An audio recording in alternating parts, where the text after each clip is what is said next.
Hey everybody, it's time for another Pick a Stick challenge for October of 2016. So let's take a look at our steps for this month. We have drip and squirt, add paste, make a stencil, use hot glue, white out and or pearl powder. I'm not sure what's happening there. Use a tab, add texture, use a jelly print or a deli scribble, make your own stamp and use it, and use a sponge. So, as you know, usually every month I kind of have a game plan of where I'm going. Guess what? I have absolutely no flippin' clue what I'm doing this time. So I'm just literally, and I'm actually going to start with a blank page this time. I know you've seen me start with mop-ups a lot, but I'm actually going to start with a blank page and just do each step as it comes. And if I feel like adding something in between, I will, and we'll just see what happens. I did cut some stencils on my silhouette machine. I'm not sure which one I'm going to use. I think this one's kind of cool. Some clouds. These are, I don't know, they kind of remind me of like dandelions. That's what I was thinking. And then 3 different circles, which I'm actually surprised these even cut clean, especially this one, because you see how thin it is. And these are just cut on cardstock. I know they're not going to last very long, but that's okay. It doesn't matter. So I'm just going to jump in and, yeah, see what happens, okay? So come along for the ride, guys. Thanks for being here. Okay, so we're going to start out with step 1, which is drip and squirt. So I am wetting my paper first with water. And this is mixed media paper, by the way. And then I am dripping some metallic folk art paint on here. And I got really too heavy-handed with the dripping. And you'll see I try to make it move with a palette knife, and I do some other things with it, and I keep adding water, and boy did I have a big old wet mess on this page. But I did get some drips and runs by squirting a lot of water on here. And the marks, I didn't even think about it when I was doing this. I actually scratched marks into the paper by doing this with my palette knife, which I don't really like later on. But it all worked out in the end. It came out okay. So I just keep moving the paint around, adding more water, getting more runs on my project. And I know the only thing I knew ahead of time on this project is I wanted everything to be shimmery. So I worked with metallic paints, I worked with metallic sprays, I worked with mica powders, and you'll see that. Okay, so here I've dried it and I've decided I don't have enough paint. So I put my paint colors back out, squirt them with water, brush some more on, squirt some more water on my poor piece of paper, trying to get the color heavier up at the top, and then also as a result I'm getting more drippage down the page.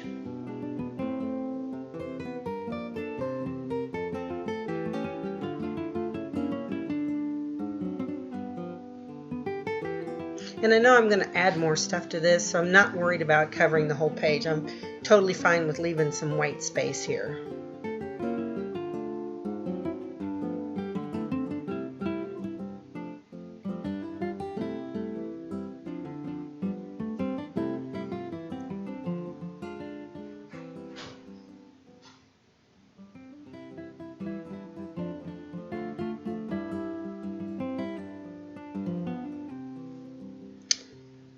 Okay, so we're moving on to step 2, which is add paste, and my paste is light modeling paste that I'm adding through a couple of different stencils here.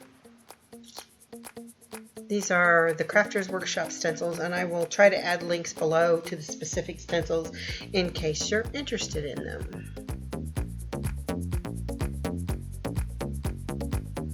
And I like using the light modeling paste because you get the texture and the look, but you don't have the weight on your page. It dries a little bit faster, and it's a little bit flexible.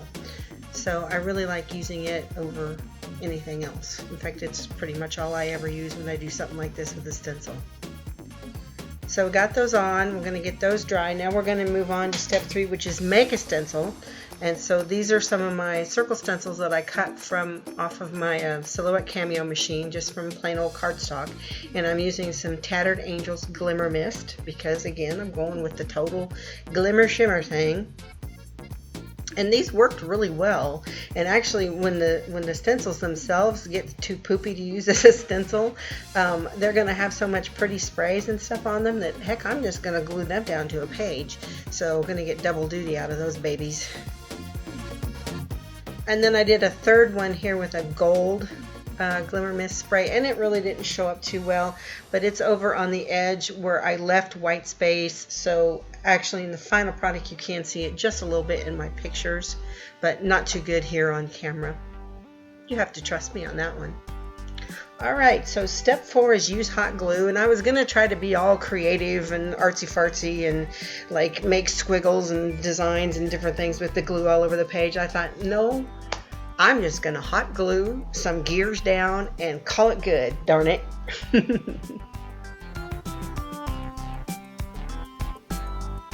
And I ended up actually using the hot glue to glue my tab on and glue some texture elements on. So I just left the glue gun on over there and used it for some other things. Worked out pretty well. Alright, now step 5 is whiteout and or pearl powder. I don't have liquid whiteout, I don't have pearl powder. So I thought, what do I have that's powdery? Well, I have mica powders. So I pulled out these Prima Finnabair mica powders that are in colors that coordinate with those folk art paints that I use. And I'm just kind of rubbing them onto where the texture paste is at to give a little extra color, a little extra shimmer.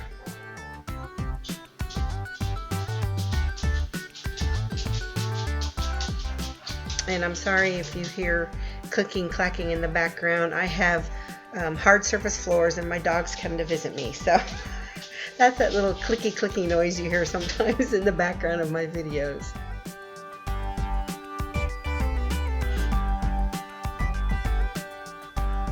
Okay, so that was step 5. Now step 6 is to use a tab.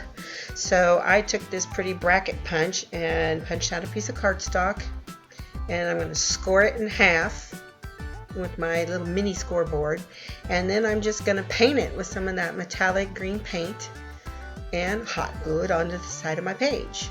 And I decided to do it flush with the edge instead of having it stick out because I didn't want it to maybe tear off at some point in time. So I just did it flush right up to the edge of the page.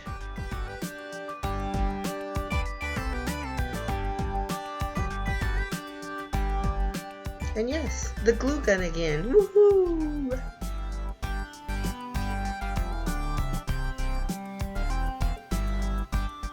Okay, step 7 says to add some texture. So I had some of this corrugated cardboard-ish stuff that came in something that I had ordered. So I just tore off some pieces of it and I'm hot gluing it onto my page in a few places, and then once I get it in place, I'm then going to dry brush it with some of this metallic paint to hopefully make it blend in a little bit better, but definitely giving some lumpy bumpy texture to the page.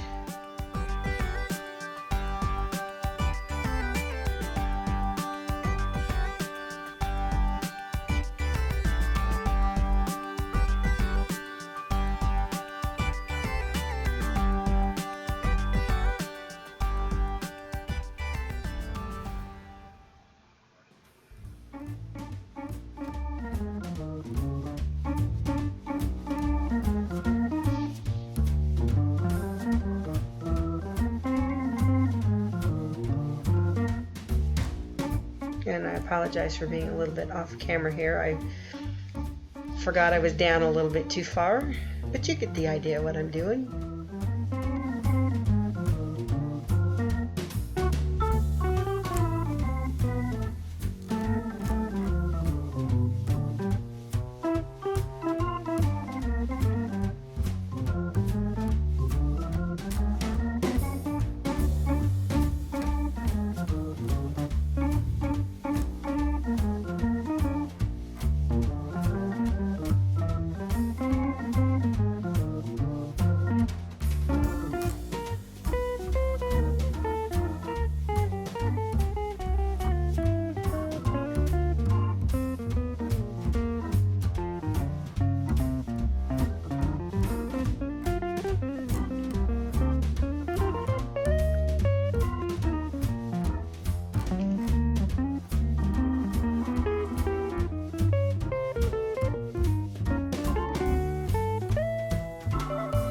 And because these pieces that I just added are more linear than round, I decided maybe I needed some more straight line kind of stuff. So I took a piece of plastic canvas, and I was kind of heavy-handed with dunking it into the paint here, which not only gives you visual interest, but it's also going to give you a little bit of textural interest as well, because it's going to be a bit bumpy on the page. And then when I dried it, I was a little heavy-handed with my heat gun too, deliberately to try to bubble it up just a little bit. So if ever you accidentally overheat something and you get it bubbled up on your page, just say, I was trying to do that so I could get some texture on my page. Okay, step number 8, use jelly print or a deli scribble. These are some jelly print roll-off sheets that I had, cleanup sheets, and the colors kind of go with this. They actually were a lot more blue, have a lot more blue in them than anything else, and I wasn't sure about using them, but it actually turned out good because it made them pop off the page a little bit more. And I'm just going to attach them with some matte gel medium. These are punched from 1 inch, 3/4 inch, and 1/2 inch circle punches, and these were just roll-off sheets on just plain old printer paper, nothing fancy at all. And I know that I'm going to come back and go around these most likely with my big brush pens, so I do want to make sure I go over the surface on these so that when I come back with those pens that I have a little bit of open time where I can smudge them a little bit. And you can only do that with them if you're working on a sealed surface.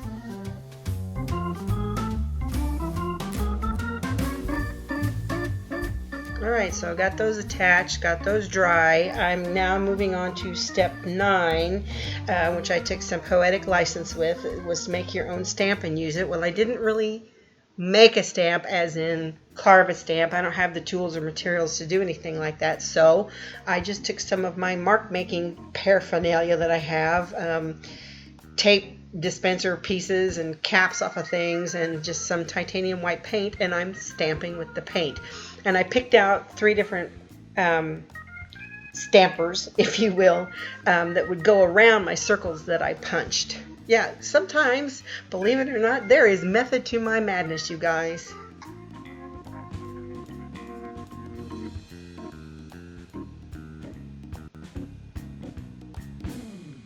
And I'm also going to put some splatters on here with my little baby toothbrush.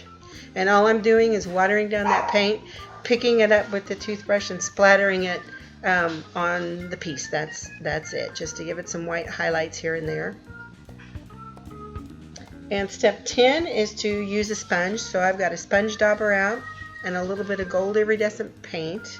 If you remember, I sprayed over one of those stencils with some gold spray, and it didn't really show up a whole lot, so I thought, okay, I'll just hit a few places here with this gold paint just to reinforce that color just a tiny bit. Again, that's my story, and I'm sticking to it.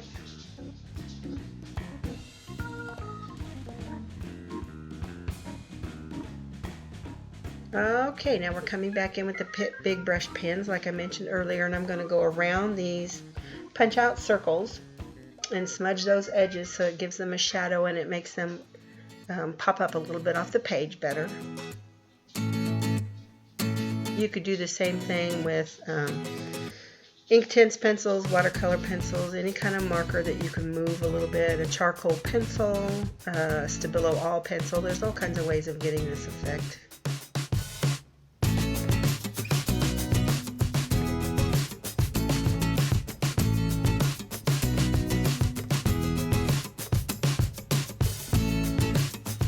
Okay, and here I'm picking out a couple of words from the Tim Holtz Ideology Big Chat stickers, and I chose the word Make Magic. Put those down here at the bottom, and I'm going to seal those as well so I can come back with the big brush pens again. This piece, I had no idea where I was going with it, but to me it's kind of come out kind of celestial, kind of galaxy looking a little bit, and I like it. It's always good when you like the piece, especially when you had no idea where you were going with it. So, Again, this is for the October Pick-a-Stick Challenge. I will put the links below so you can come and join us.